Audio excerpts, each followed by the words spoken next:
Rekaman mang ya mang. Aduh. Alright, assalamualaikum semuanya. Apa kabar teman-teman semua yang selalu mantengin channelnya HRNR Haris Nuzul Nurrahman. Welcome to Ngacapruk Time. Yes, kita bikin ini karena memang killing time. Kita kalau lagi nggak kejebak macet sih sebenarnya, menikmati suasana Mang iya budak mun lalu lintas. iya. Bere atau Itu. 5.000. Beri 2.000 lah. Anda begitu irit ya. Kita ini 2.000-an ya 20.000. Oh iya, jangan hitungan lah sama orang. Enggak hitungan, cuman realistis. Malu sama netizen. Lihat, duitnya udah banyak sih Ade. Gitu. Bajunya aja keren loh itu clothingnya. Thrifting. Ayo Jang, Ayo Jang. Oke. Ayo Jang. Wih, anak Presiden Hipapi. Ya Jang. Kade asup angin ya Jang. Kayaknya kok saya nggak gerung ya. Iya, gila suaranya. Ini dicangin jadi dari luar akan kelihatan posisi-posisi gantungan-gantungan. Betul, kita lagi ada di fitting room yang bergerak, mobile fitting room namanya. Ini memang bisa kemana-mana. Kadang-kadang juga buka sewaan kalau kita lagi berhenti, atau enggak kalau udah kepenuhan banget kita buka bazar. Ini Baju. sebuah kehormatan loh. Kita berada di sebuah kemacetan ibu kota sore-sore, Jumat pula. Jumat ya? Jumat cuy. Oh iya. Jumat, dan ini gue sengaja pengen curi waktu untuk ngobrol-ngobrol yang berfaedah, tapi lebih banyak yang unfaedah sebenarnya. Terus nyetir gitu mang? Iya. Gila, gue disetirin sama seorang Haris Nuzul, guys. Lambe. Mayar sesuai aplikasi ya. Emang? Jangan lupa bintang 5. Jangan salah, ini argonya nyala. Jangan lupa bintang 5. Di atas tulisannya tuh. Taksi. Oke, kita pengen tahu nih seorang Haris Nuzul yang selama ini orang kan Kira tahu. ini tuh nggak ada skenario-nya sih ya? Nggak ada. Udah, kita mah manusia-manusia spontan. Kita pengen tahu aja seorang Haris Nuzul ini. Sebentar, jangan aneh-aneh nanyanya. Ini nggak ada edit soalnya. Aing orang yang edit. Ya Oh. kan langsung diupload di YouTube soalnya. Oh gitu. Jadi jangan aneh-aneh. Jangan aneh-aneh ya. Oke, Jangan Boris aneh-aneh. Cars itu kan sebenarnya nggak ada konsep gitu. Jadi ya Nggak ada. pertanyaan terserah yang menanyakan. Gitu. Iya, tapi jangan aneh-aneh. Kategori aneh tuh kayak apa sih? Ya kalau disebutin nanti malah ditanyain. Enggak, gini, kalau misalkan aneh, kategori aneh kan beda-beda setiap orang. Nah, nanti ketika ada pertanyaan dan lu nggak mampu jawab, nah itu bukan kategori aneh, antara aneh atau enggak lu yang memang ada dodol gitu atau jawabannya. Oh siap, pokoknya hati-hati sih kalau nanya ya. Iya, siap. Oke, yang pertama mungkin sudah pada tahu ya, kapan seorang Haris Nuzul ini mencuat di dunia industri.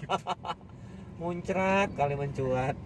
Gue bilangnya mencuat, cuy. Iya, mencuat kan mencungkul kan. Mucunghul, nongtot gitu ya. Gitu. Beda kalau nongtot mah gini. Oh, sedikit ya. Nongtot, kalau Iya, mucunghul iya. mah pecinghul. Iya. Ini aslinya kayak gini ya bang guys. Oke. Mungkin kita awali obrolan ini. Tadi kan sebenarnya kita lagi iseng-iseng ngobrol nih. Gue terutama, gue orangnya yang pengen tahu gitu. Padahal kan dari tadi aku mah diam. Karena gue yang banyak nanya gitu. Kan pertanyaan gue juga masih standar. Kayak misalkan gini. Teman-teman tahu semua kan, salah satu kita ngomongin soal mainan, toys ya. Tidak ada embel-embel yang lain ya, hanya toys ya. Mainan. Karena pasti yang suka banget sama mainan atau masa kecilnya tahu tentang mainan, sampai sekarang pun yang masih suka koleksi atau Apalagi yang sekarang masih suka dimainin. Nah. itu toysnya beda. Nah, kita apa sih relate-nya gitu kan seorang Haris Nuzul sama mainan? Bukan karena dia sering mempermainkan. Jangan. Saya cuman tolong bahasanya agak diedit ya. Enggak kan anjay. Itu artis zaman Now. Primus, Anjay Ismara. Anjay Smara. Nah, apa sih hubungannya seorang Haris Nuzul sama mainan? Yang pertama, mainannya itu nggak main-main juga gitu kan. Oh. Berkelas coy. Jadi Noise, ya. gue baru tahu dia pernah bekerja di salah satu Kamu baru tahu? iya, gue baru tahu. Netizen mungkin udah tahu, tapi ini kan netizen kan regenerasi yang belum tahu. Jadi Yang generasi muda belum tahu. Iya, belum tahu. Jadi buat semua yang pengen tahu mainan-mainan apa saja yang pernah dikerjakan, yang pernah mungkin terlibat ketika tahu ini mainan bahan dasarnya apa, material yang dibutuhkan apa, cost-nya berapa, cost produksi berapa, desainnya dari mana, siapa perancangnya, segala macam. Kita bakal korek-korek soal mainan itu. Oke. Mainan apa sih yang pernah lo punya dulu? Barbie. Hotel. Karena kan aing kerja di sana. Nah, berarti itu, tapi lu dari waktu kecil punya mainan nggak? Mainan itu, Mang. Mainan Apaan? apa? Kapal-kapal otok-otok Klotok, kapal klotok mulai di kebun terus binatang ya. terus sama yang Balik-balik itu dengan baskom di Cayan. terus sama yang didorong teh yang lotang. Oh, anu kikituan saya. Gua mau gitu-gitu bikin kayak gitu. Enggak, kamu kasihan kalau bikin nanti tukang yang jualan nggak laku kalau Ya bikin sendiri. Allah, kreatif dong. Tapi mainan termahal yang pernah lu punya waktu kecil apa? Apa ya? Gue tuh ada truk-trukan. Truk-trukan yang lu bisa lu angkut pasir ya? Yang bener bisa belok-belok. Itu juga belinya di kebun binatang kan? Tapi itu yang paling mahal yang gue gak pernah pengen mainan yang neko-neko sih dari dulu zaman kecil. Oh gitu. Nggak yang apa ya? Lu nggak terlalu intuit sama mainan ya? Enggak. Tapi Gue tuh dulu malah sama orang tua tuh seringnya suruh ngaji. Oh, assalamualaikum. Mana ada ngomong astagfirullah ya? Assalamualaikum gue jadinya. Oh gitu. Enggak, jadi enggak ke mainan tuh. Gue lebih ke permainan anak-anak. Kalau misalnya sama Yang motorik, yang gerak lu nya gitu. Kayak misalnya ucing sumput gitu. Iya. Ya kayak gitu. Jadi sama teman-teman nggak pernah mainan yang Tamiya pun gua itu sampai di titik gua punya Tamiya itu setelah teman-teman pada punya dan mereka bosen, gua baru punya Tamiya. Oh, agak di Kasian belakang ya. Iya. Karena emang nggak mampu waktu itu, Mang, beli, Mang. Oh. Sama itu apa Tetris, zaman Tetris ya, gua pinjem. Oh, gimbot Game buat atau kalau enggak sewa ke mamang-mamang yang ada di depan yang sekolah. pakai tambang. Itu sama sih ceritanya, kita seangkatan jangan-jangan. Terus kalau enggak paling mainannya kayak yang kertas nanti dicelupin atau ada nomornya, Mang. Kertas dicelupin yang mana ya? Kertas gitu ya, terus nanti kayak ini sebenarnya kayak judi gitu sih. Oh, yang ditarik nanti. Tarik, enggak, kertas bisa ada kertas ya. Kertasnya masih polos gitu, Mang. Terus dimasukin ke air, ntar ada angka keluar. Oh gitu. Kok gue gak tahu daerah mana sih itu? Aduh, kita dulu udah zaman-zaman mistis, Mang. Oh gitu. Udah belajar mistis dari kecil. Jadi sudah mengenal isim ya dari dulu. Agak serem ya. Makanya gedenya mainnya ini apa? Apa itu? Frodo. Oh, voodoo. Voodoo. Voodoo dolls. Iya itu. Jadi dia di tempat voodoo doll. Oh, itu mungkin dari liatnya dengan boneka. Iya. Boneka pertama yang lu kenal adalah voodoo dolls. Kalau saya mah di kampung namanya jenglot. Jenglot, bukan yang di bawah dagu. Oke. Nah, mainan yang akhirnya lu nggak ada yang disimpan kan, nggak ada yang Nggak ada sampai sekarang gua. Jadi nggak udah ada. selesai, lu beranjak dewasa, gede, udah bye aja sama mainan ya. Nah, tiba-tiba lu gawe di tempat kerja yang produksi mainan, dan itu mainan bukan kaleng-kaleng, teman-teman semua. Kita sama-sama tahu kalau mainan, kalau gue sebut boneka pusing pala Barbie. Pusing pala. Lu agak gimana gak dengar lagu itu? Lu joget-joget gue rasa. Aduh, pusing pala Barbie. Sebenarnya penyebutannya yang benar Barbie tuh kan? Berarti yang nyanyi. Karena namanya, jadi Barbie itu dari nama anaknya pemilik ini. Nama anaknya tuh Barbara. Oh, Barbara. Kalau namanya Barbie jadi Berbere. Oh, Berbere. Itu agak sedikit ke Indonesia Timur itu ya. Barbie. Kalau itu artinya Barbie karena dari nama Barbara. Oh, gitu.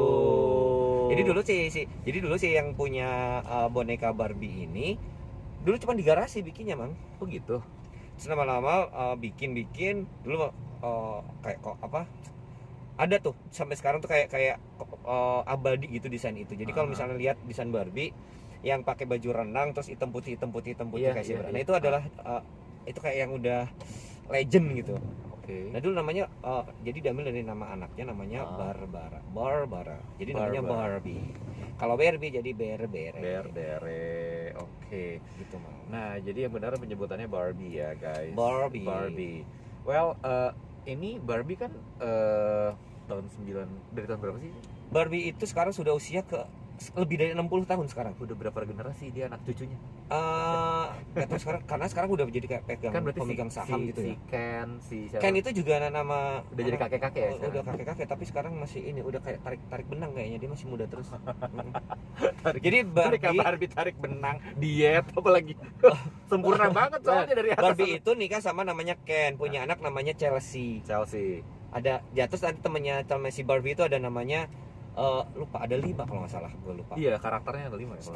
Lupa lah, udah lupa, udah 2 tahun nggak. Tapi lu duluan mana sih lagu yang kan sempat booming tuh, lagu dari Aqua, inget gak? Nah itu Barbie girl. Kan Barbie udah lebih dari 60 tahun kan sebenarnya. Itu jadi kayak tambah nge-booming lagi tuh lagu Barbie di Indonesia sebenarnya. Tapi waktu lagu itu ada, lu udah kerja di situ? Belum, tua banget ya.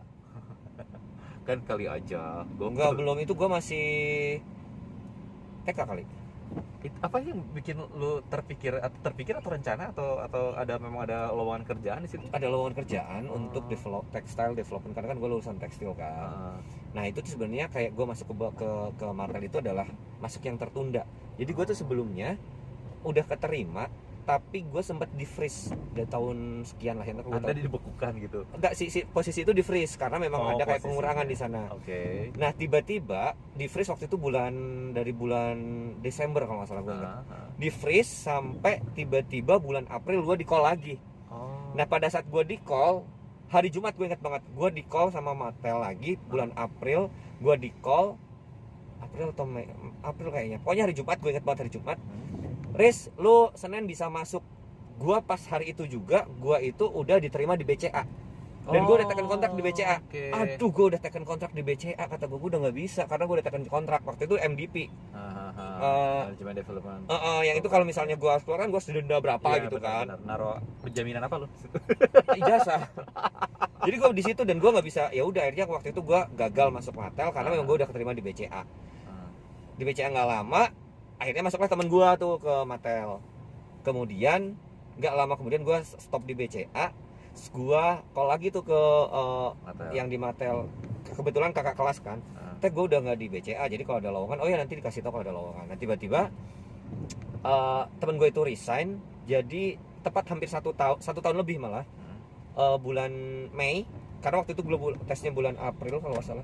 Jadi data gue itu udah lebih dari 1 tahun, jadi nggak bisa dipakai. Jadi gue harus kayak ngelamar baru dari nol lagi gitu. Nah pada saat dari nol lagi itu kan waktu itu gue proses Mattel itu sampai 4 atau 5 kali balik kan, Mang. Yang pertama itu datang psikotes, sudah pulang, nanti interview sama user, balik interview sama bos, gitu bolak-balik ya sampai terakhir medical check up. Udah medical check up tinggal masuk sebenarnya waktu itu.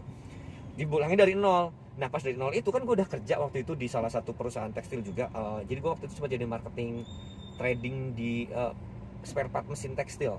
Oh wow. Gue sempet itu. Jadi gue spare part mesin tekstil karena memang basicnya tekstil kan. Mesin ini, pas spare partnya ini gitu. Gue jualan itu. Akhirnya gue waktu ada info lowongan kosong, dan gue di situ belum 3 bulan. Jadi kan kalau belum 3 bulan gue bisa memutuskan salah satu pihak kan, dan nggak usah ada one man notice gitu kan. Akhirnya gue resign dari situ. Terus gue langsung masuk Mattel, dan itu waktu itu dibabat dari pagi sampai sore. Gue langsung dari psikotes sampai medical check up. Yang waktu itu bolak-balik sampai 4 atau 5 kali. Dan gue cuma 1 hari jebret itu dihabisin karena gue nggak ada waktu lagi. I see. Dan akhirnya gue masuk 1 minggu setelah itu gue langsung masuk di Mattel. Itu kayak yang memang gue udah ditakdirkan untuk masuk Mattel. Menurut gue gitu. Yang waktu itu tertunda nggak jadi. Ya udah, akhirnya gue 10 tahun gue kerja di Mattel. Wow. Dan pindah beberapa kali pindah gitu. Maksudnya pindah bagian, tadinya development, terus ke product engineering, kemudian yang terakhir gue di continuous improvement. Bagian nyebok-nyebokin orang. Bukan nyabok-nyabokin ya. Iya. Ada yang posisi itu ya. Saya baru tahu. Ngomongin soal tempat kerja yang lu bilang tadi kan, memproduksi mainan yang mendunia, dan ternyata juga pabriknya di Indonesia. Di Indonesia, ya kan? Dan itu bener, produknya apa aja selain Barbie? Barbie ada Hot Wheels. Hot Wheels itu baru masuk di Indonesia produksi sebenarnya dari tahun 2017 kalau nggak salah, 2016 atau 2017 gue lupa. Antara itu. Sebelumnya emang semuanya full antara Malaysia atau Thailand. Produksinya di sana. Malaysia atau Thailand. antara dua itu. Tapi baru masuk Indonesia gue lupa antara 16 atau 17 sekitar itulah either way. Oke, kayaknya nanti part 2 lah ya ngobrolin soal Hot Wheels, karena kita ini yang relate banget sama Barbie karena memang pas banget nih ngobrolnya sama lu gitu tentang Barbie. Kan lu disebutnya juga sama orang-orang Ken Arok. Oke, nah gue pengen tahu kalau Barbie-nya di Indonesia sebenarnya itu kan pasti ada kayak macam bukan tes apa sih namanya kalau produksi tuh, bukan QC, sebelum QC apa ya? Ada yang reject gitu maksudnya. Nah itu tuh apa yang miss sih di mesinnya, cetaknya atau apanya? Banyak kalau Barbie mang. Jadi gue itu kalau gini, gue itu mata gue tuh jadi ada yang namanya, gue itu ikut dalam salah satu di situ ada kayak komisi gitu namanya ARB, Aesthetic Review Board. Aesthetic Review Board. Jadi ngelihat Barbie itu dari segi kacamata customer. Jadi banyak reject di Barbie. Dan gue tuh kalau ke toko misalnya gue ke mall, gue tuh selalu akan datang ke toko mainan, gue langsung ke tempat Barbie dan gue ngecekin satu-satu bang. Oh gitu. Sampai segitunya gue waktu gue kerja di Barbie, dan sampai sekarang pun gue masih suka kepo. Sekarang Barbie lagi produksi apa gitu, karena memang kayak udah lama gitu kan. Tapi di rumah penuh dengan Barbie. Ada, gue banyak. Jadi gue banyak kolektor pada saat gue resign, gue tuh dapat dari bos-bos gitu. Gue dikasih Barbie, lo mau yang mana? Gue yang milih yang memang gue pilih ada yang kolektor. Kalau yang biasa-biasa gue udah gue bagi-bagi nih istilahnya. Tapi yang kolektor gue emang gue simpen. Maksudnya itu kayak buat, iya gue pernah kerja di Barbie gitu. Jadi banyak, dan gue pada saat gue resign, gue dibikinin satu boneka gue. Pakai jas, pakai mic, harus nuzul MC. Limited edition, cuman ada satu di dunia. Itu bikin miniaturnya berapa banding berapa? Tinggi asli tuh. Enggak, kalau tinggi mah gue kan tinggi banget kayak model kan.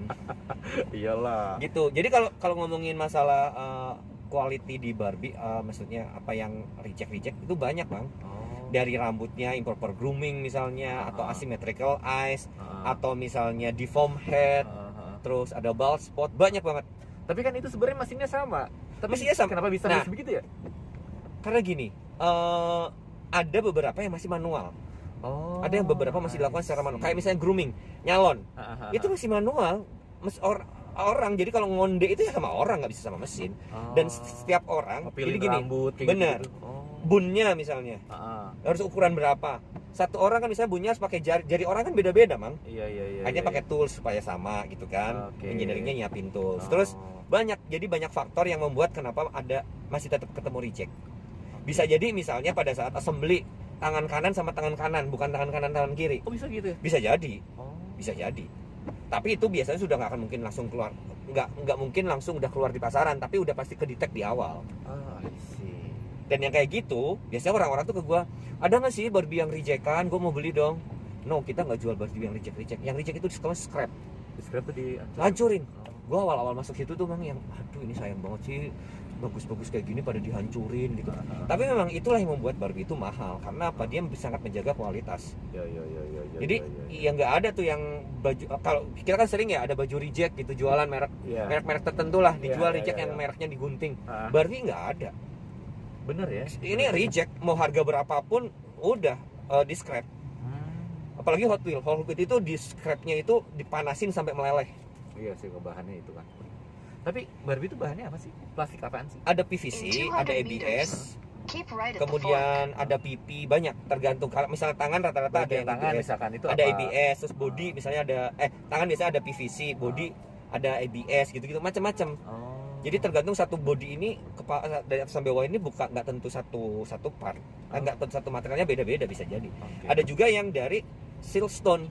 Jadi itu kalau dilempar udah benjol deh. Serius? Jadi tapi itu memang berat sih. Berat. Nah itu yang kolektor yang mahal itu siltstone. Gue punya nggak ya siltstone? Wah salah, terusnya gue minta siltstone ya. Minta lah, lu kan gampang.